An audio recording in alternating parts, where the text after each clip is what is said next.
रूह का नया खिलौना। ये कहानी हमें साझा यानी शेयर करना सिखाती है।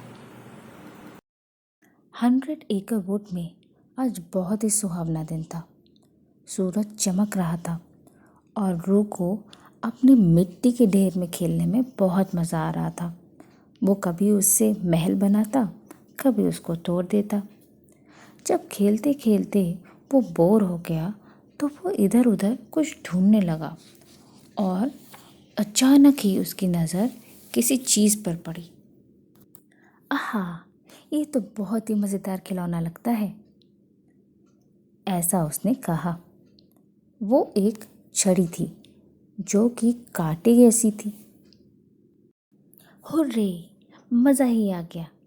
इससे तो मैं मिट्टी में कई नई नई ड्राइंग्स बना सकता हूँ। मुझे जल्दी से जाके मम्मा को बताना चाहिए। और ये कहते हुए वो वहाँ से दौड़ा। मम्मा मम्मा देखो, मेरा नया खिलौना। इससे हम कितनी सारी ड्राइंग बना सकते हैं मिट्टी में। अरे वाह, ये तो बहुत ही बढ़िया है, लेकिन इस समय मेरे पास समय नहीं है, मुझे खाना बनाना है।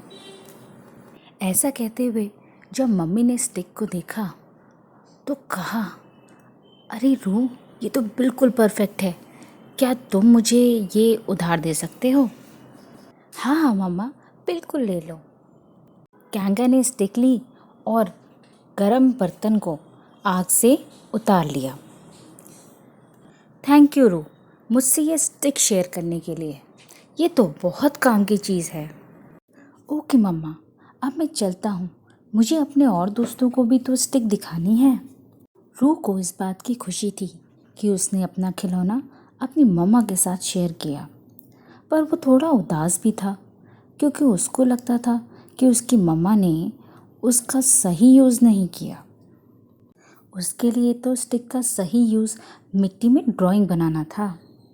तभी उसकी नज़र विनी द पू पर पड़ी, जो कि अपनी पीठ खुजला रहा था। रू ने कहा, देखो पू, मेरा नया खिलौना। खिलौना देखते ही पू ने रू से कहा, क्या तुम मुझे ये खिलौना उधार दे सकते हो? रू से स्टिक लेकर के पू ने अपनी पीठ की खुजली मिटाई और फिर उसे स्टिक वापस करते हुए कहा, थैंक यू रू। रू को इस बात की खुशी की थी कि उसने पू के साथ अपनी स्टिक शेयर की, लेकिन वो ये सोच रहा था कि पू ने भी उसकी स्टिक का सही इस्तेमाल नहीं किया। थोड़ा आगे बढ़ने पर रू ने पिगलेट को देखा। पिगलेट अपने घर में झाड़ू लगा रहा था। पिगलेट देखो, मेरा नया खिलौना, रू ने कहा। अभी नहीं रू, मैं अभी बहुत परेशान हूँ। मेरे दरवाजे के ऊपर जो पत्तियाँ पड़ी हैं, देखो उन्हें मैं उतार भी नहीं पा रहा। मैं तो इतना छोटा हूँ कि झाड़ू लेकर भी उसकी सफाई नहीं कर पा रहा। तभी रू को एक आइडिया आया और उसने अपनी स्टिक पिगलेट को दे दी। उस स्टिक की मदद से पिगलेट ने सारे पत्ते साफ कर दिए और काम करने के बाद स्टिक वापस करते हुए बोला, थैंक यू रू, अगर तुम नहीं होते तो पता नहीं मेरा काम कैसे होता। यू आर वेलकम पिगलेट, पर मैं अभी जल्दी में हूँ।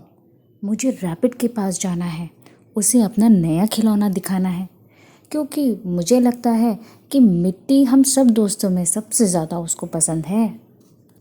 रू भागते भागते रैबिट के पास पहुँचा तो उसने देखा कि रैबिट अपने गार्डन में टर्निप निकाल रहा था। रू ने कहा, रैबिट देखो मेरा नया खिलौना, और यहाँ देखो कितनी सारी मिट्टी है, हम इस मिट्टी में खूब सारी ड्राइंग बना सकते हैं। स्टिक को देखते ही रैबिट ने कहा, अरे रू, ये तो बहुत बढ़िया है, ज़रा इधर दिखाओ।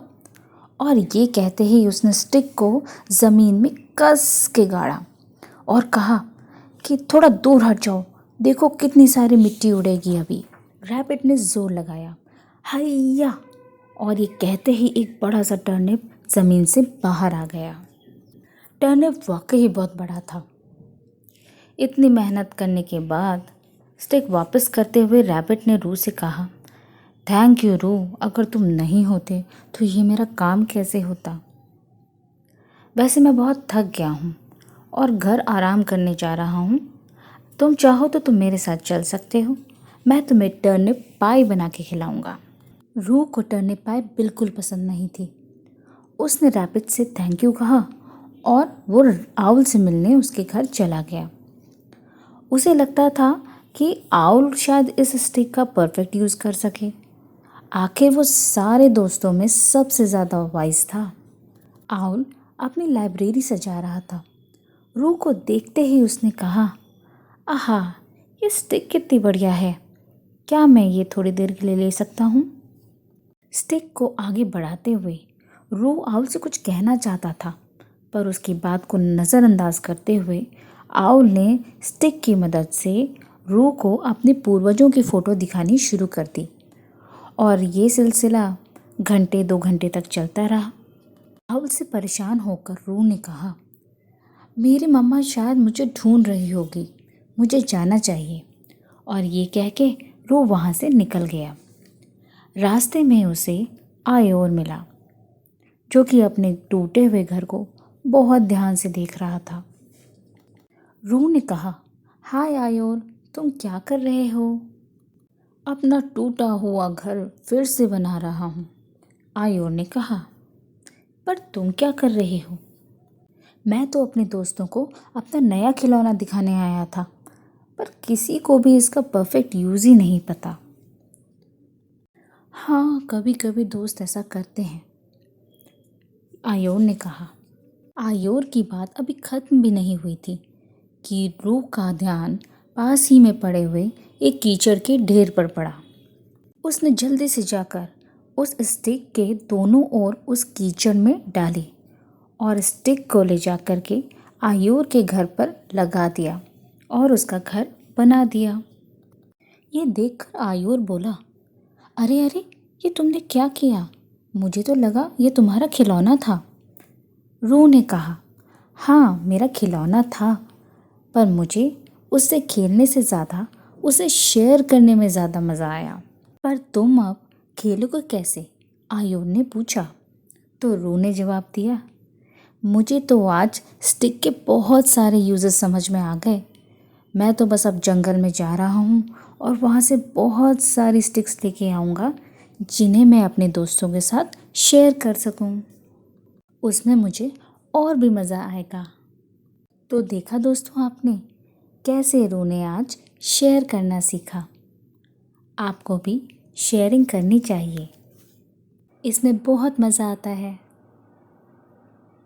अगर आपको ये कहानी पसंद आई हो तो मेरे चैनल को लाइक, शेयर और सब्सक्राइब ज़रूर कीजिएगा, जिससे कि मैं आपके लिए और भी बहुत सारी प्यारी प्यारी कहानियाँ लेकर के आऊँ। बाय।